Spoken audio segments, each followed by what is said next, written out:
Olá, Central do Enem, todos a caminho do sucesso. Bom, estou eu aqui mais uma vez, Ilane Leite, com linguagens e códigos e suas tecnologias, com componente curricular em artes. E hoje vim trazer mais uma aulinha para vocês, até mesmo para a gente se preparar para esse tão esperado Enem 2021. O tema de hoje vai ser arte no Egito e arte na Grécia, até para você entender um pouquinho sobre o que foi esse universo, né, do mundo antigo. E eu coloquei para vocês algumas especificidades, tá? Algumas diferenças, né?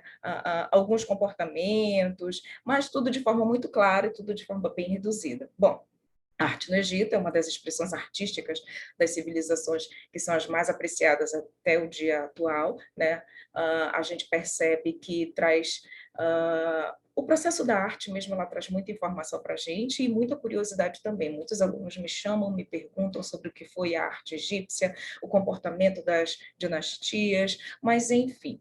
Bom, essa manifestação artística, ela teve a sua supremacia na religião, ou seja, a sociedade toda estava baseada no processo religioso, né, durante muitos anos. Então, foi um período muito longo, né? A arte egípcia, ela se estendeu por aproximadamente 3.000 anos, então ela realmente marcou época, ela realmente deixou a sua contribuição na história, principalmente na pintura, na escultura e na arquitetura. Bom, como a civilização egípcia ela teve um processo muito grande, né, em cronologia, em tempo cronológico, ela pode ser dividida em várias fases, como época tínita, Reino Antigo, Reino Médio, Reino Novo, Baixa Época e período ptolemaico, que a gente já vê um certo domínio já da civilização não só grega, mas da civilização romana também em relação à sociedade egípcia. Bom, é uma das artes consideradas mais ricas, porque de fato a gente consegue perceber nitidamente todo o comportamento da sociedade, a gente consegue entender a estrutura social, política, econômica e até mesmo artística dessa sociedade em cima do processo artístico. Então a gente vai falar um pouquinho sobre a pintura, tá? A pintura ela foi estabelecida através de regras. O artista desse período ele não mandava na sua produção, era o faraó, né, que organizava a estrutura do desenho junto com o seu sacerdote e também o seu escriba. Então, tinha algumas regras bem rígidas que eram trabalhadas até mesmo para contar a história de vida do faraó e também sobre a estrutura política e social da civilização egípcia. Então, uma das principais regras era a inexistência das três dimensões. Então, a gente não consegue perceber essa relação de profundidade, de perspectiva, tá? Essa relação de divisão de planos dentro da produção. Como eu mostrei para vocês aqui na pintura de Del Bahari, a gente consegue perceber aqui que não existe essa sensação de profundidade. Então, eles não tinham esse conhecimento. E como a pintura ela era trabalhada em cima de regras bem rígidas, eles não poderiam nem avançar, nem explorar o processo artístico, porque aquilo já estava bem determinado dentro da cultura. Bom, a pintura era uma pintura chapada, né, aplicando-se uma cor de cada vez, sem matizes, sem gradações, né, de claro e escuro, e sem sinal de volume. E também o uso da frontalidade, que estabelece a representação da figura com o tronco e olhos para frente e o restante do corpo de perfil. É interessante que quando a gente olha, né, para essa pintura, ela dá uma sensação realmente de imponência, tá? Mas é exatamente isso que o próprio faraó queria, né? Em relação à escrita, a gente vai conhecer três tipos de escrita, né?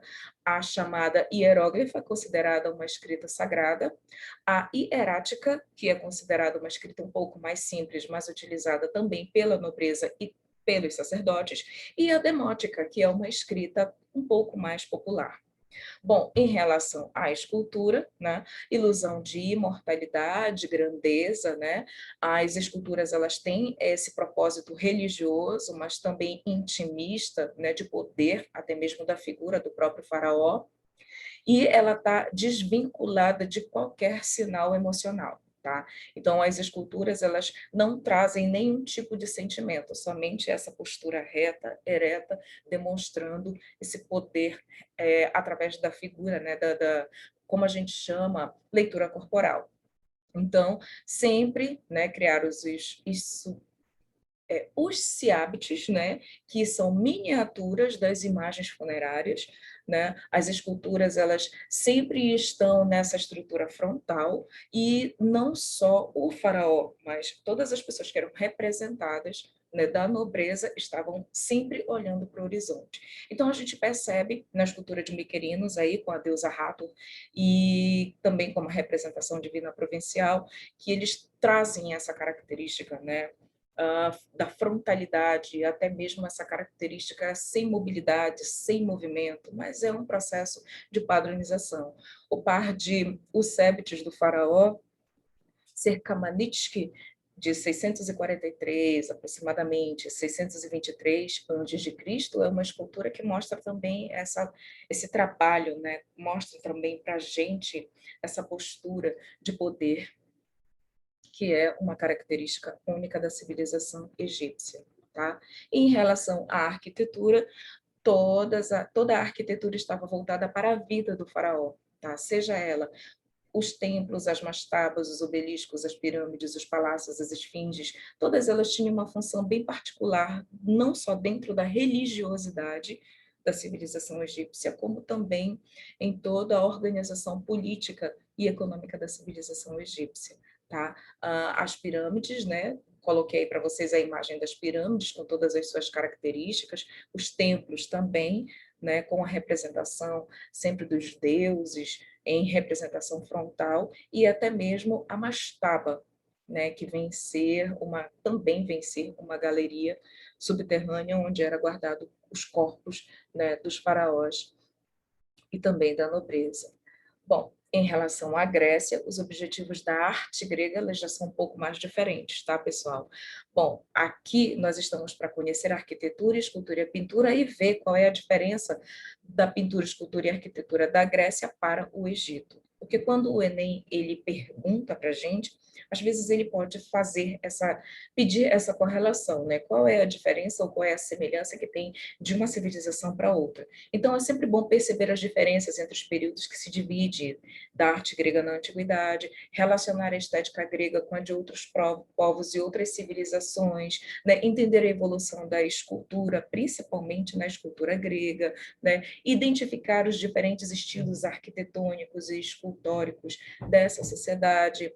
Então, aqui está para vocês o Discóbulo de Miron, cópia de bronze, tá? E aí a gente já começa a perceber que já tem uma diferençazinha aí bem particular em relação à escultura da civilização egípcia. A gente percebeu que a civilização egípcia é uma civilização que trabalha, né, a leitura corporal na frontalidade. Aqui não, a gente já começa a perceber uma certa mobilidade.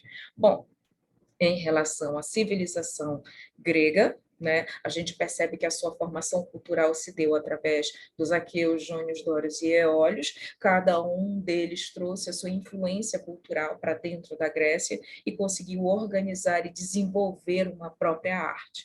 Os gregos antigos, eles se dedicaram muito às artes, principalmente das esculturas, pinturas e obras de arquitetura, que até hoje impressionam o nosso olhar pela beleza, pela perfeição e pela valorização muito, muito intensa do ser humano.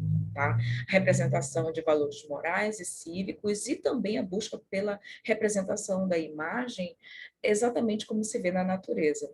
Então, a arte possui, assim como a civilização egípcia, né, vários períodos, entre eles o período arcaico, o período clássico e o período helenístico.